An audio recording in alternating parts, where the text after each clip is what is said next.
Good evening! Shoutout po sa inyong lahat.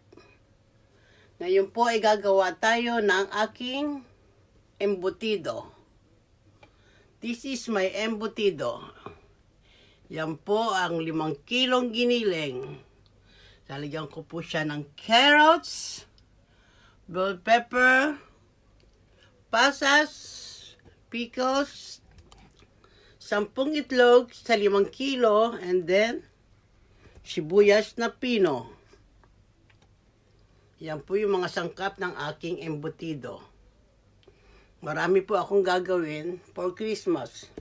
O nga po pala, ito po lang yung part-time ko pag December, dahil maraming request. Nagre-request sila ng aking embutido. Dahil favorite nila ang aking embutido, lalo ko pa pong sinasarapan ng aking paggawa. Sana mapatikin ko din po kayo, yung mga nanonood sa akin. Sana matikman nyo rin one day ang aking embutido. Thanks for watching, always to my vlogs. God bless us all, and Merry Christmas! Unahin po natin ilagay ang sibuyas.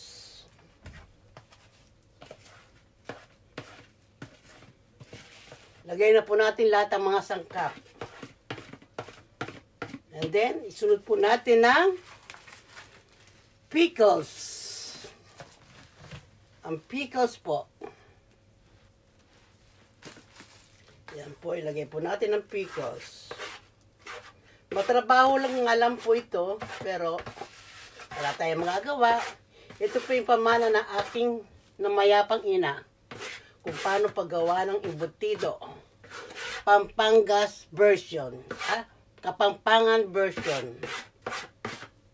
Yan po. And then, isusunod ko na po itong carrots. Medyo napadami at ang carrots ko. Maya ko na po ilagay lahat. May paggagamitan pa naman po ako niyan. And then, lagay natin itong bell pepper. Ang aking bell pepper, green, red, and yellow. Para Christmas na Christmas. Pagsama-samahin po natin yan. Ganyan po.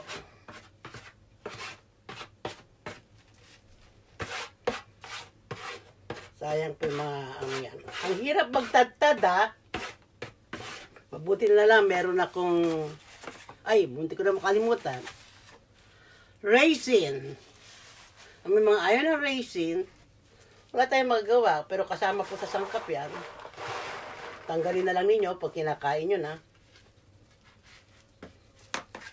Yan po. And then, ayan na po siya. Ang hirap lang magalo, ano?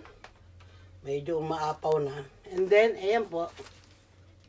Lagyan na po natin, mamaya na po natin lagyan ng eggs. Pag medyo huli-huli na. Paglagay tayo ng konting red sugar.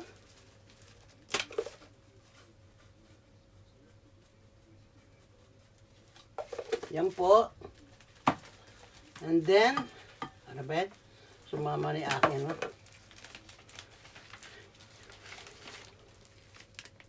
Paminta. Tama po ba, paminta? Sa Japanese, kosyo. Yaya. English pa no? Ayan na po siya. Kung makikita nyo po, ay umaapaw na siya. And then, lalagyan ko po siya ng oyster sauce. Ayan po. Nakikita nyo po, nilalagyan ko na po siya ng oyster sauce. Dahil 5 kilo nga po siya, medyo damihan natin ang paglagay. Ayan po. Halos half a bottle po na ilagay ko. And then, umpisa na po natin siyang haluin.